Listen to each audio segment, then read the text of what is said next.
Hello friends. आज हम cash flow के अंदर डिविडेंड की इफेक्ट क्या होती है वो समझने जा रहे हैं। डिविडेंड सबसे टफ पोर्शन माना जाता है, स्टूडेंट्स इसको अच्छे से समझ नहीं पा रहे हैं। मेरा बेस्ट ट्राई रहेगा कि आपको कंसेप्चुअली भी क्लियर करूं और शॉर्टकट में भी ये सिखा दूं। डिविडेंड समझने के लिए मैं एक चार्ट फॉर्म बना रहा हूँ। सबसे पहले डिविडेंड का फुल फॉर्म है divide the end. That means पूरे साल के एंड के अंदर कंपनी डिविडेंड प्रपोज करती है, बराबर। प्रपोज करती है दैट मीन्स मान लो कि 2019-20 चल रहा है, तो 31 मार्च 20 तक कंपनी डिविडेंड प्रपोज कर रही है। प्रपोज किए हुए डिविडेंड की एज पर अकाउंटिंग स्टैंडर्ड 4 रिवाइज कोई इफेक्ट नहीं आएगी, खाली उसको फुटनोट में दिखाते हैं, बराबर।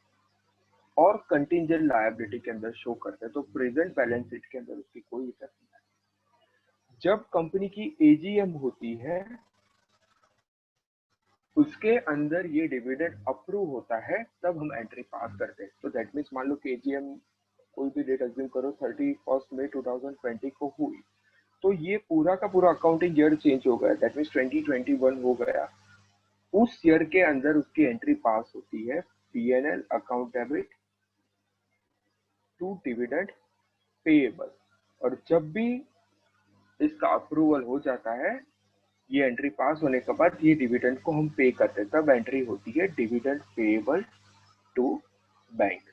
दैट मीन्स आप समझने जाओ तो एक्चुअली है डिविडेंड 2019-20 में प्रपोज किया हुआ, बट हम पे कर रहे हैं 2020 एंड 21। दैट्स वाई कभी भी क्वेश्चन के अंदर आपको दिया हो propose dividend of previous year, तो आप ऑलवेज जब net profit before taxation and dividend ढूंढते हो, तब आप ऑलवेज उसको ऐड करो। उसका रीजन मैंने समझाया, क्योंकि लास्ट ईयर का डिविडेंड है जिसकी इफेक्ट आप करंट ईयर में दे रहे हो, और ये डिविडेंड को फाइनेंस एक्टिविटी में से लेस करोगे। Okay, but what about propose dividend of current year? As you know, मान लो कि मैं 2021 के अंदर हूँ और उसके अंदर मैं डिविडेंड डिक्लेयर कर रहा हूँ, तो जस्ट मैंने डिक्लेयर किया है तो कंटीजेंट लायबिलिटी में शो होगा, उसकी वजह से कोई कैश में चेंज नहीं आता, तो इसको आप इग्नोर करो। यानी propose dividend of previous year आप एड बैक करोगे, जबकि propose dividend of current year को आप इग्नोर करोगे। ये मैंने लॉजिकली समझा।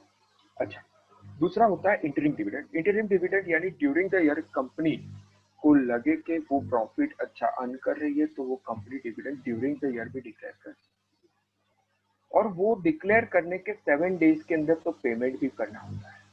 यानी जब भी इंटरिम डिविडेंड का क्वेश्चन दिया है, तो आप interim dividend of current year का जो होगा वो आप क्या करोगे, नेट प्रॉफिट में एड बैक करोगे। जबकि इंटरिम डिविडेंड प्रीवियस ईयर का होगा, उसको आप इग्नोर करोगे, क्योंकि हमको करंट ईयर के कैश फ्लो में उसके अंदर कोई फर्क नहीं पड़ेगा, तो उसको आप क्या करोगे, इग्नोर करोगे। अच्छा, एंड लास्ट आता है dividend payable of current year, उसको भी आप क्या करोगे, इग्नोर करोगे, क्योंकि एजीएम में अप्रूव कर दिया बट अभी आपने पे नहीं किया। अच्छा, मैक्स टू मैक्स वो लोग पूछ सकते हैं कि प्रेफरेंस डिविडेंड का क्या करने का। मान लो कि 1920 का प्रेफरेंस डिविडेंड है, प्रेफरेंस कैपिटल का राइट फर्स्ट होता है डिविडेंड हासिल करने का। तो जब लास्ट शेयर का प्रेफरेंस शेयर कैपिटल आपको दिया हो, तो उसके परसेंटेज के हिसाब से वो भी डिविडेंड आप ऐड बैक करें, बराबर। ओके, सो मैं एक समरी बताना चाहूँ तो उसके ये इस तरह से आप चार्ट याद रख सकते हो, चार्ट ऑफ डिविडेंड। तो dividend,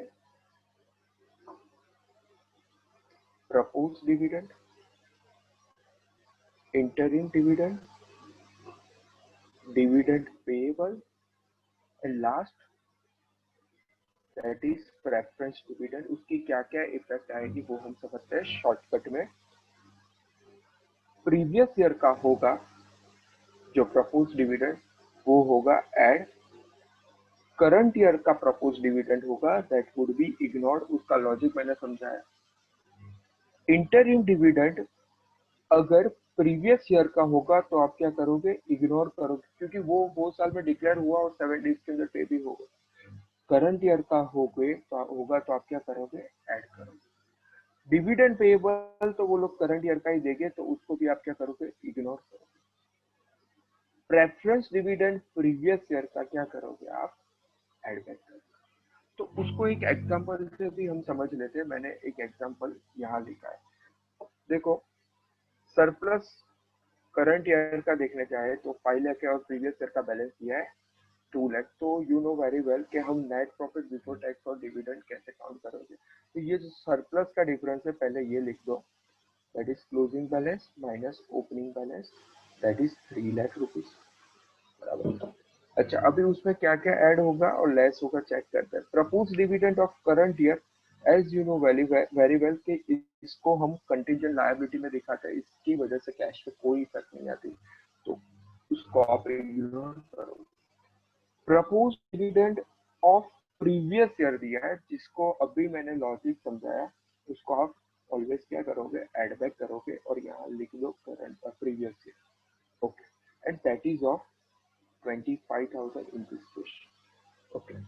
Interim dividend of current year दिया है, तो you know very well interim dividend current year का भी हम क्या करते हैं, एड बैक करते हैं। तो कहने से दैट इज 5,000। मान लो ऐसा लिखा है क्वेश्चन में, interim dividend of previous year, तो उस जितने भी अमाउंट है, मान लो 35,000 है, तो उसको भी आप क्या करोगे, इग्नोर, क्योंकि वो लास्ट ईयर के अंदर डिक्लेयर हुआ है एंड लास्ट ईयर के अंदर पे भी हो चुका है।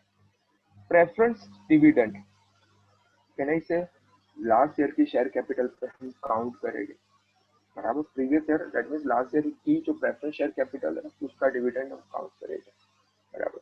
और in this question that is 9,000 rupees.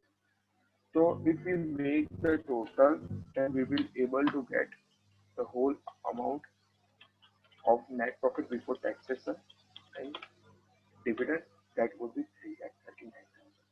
So पूरा डिविडेंड का कंसेप्ट, इससे ज्यादा कुछ है नहीं, accounting standard 3 cash flow statement के अंदर। Thank you friends.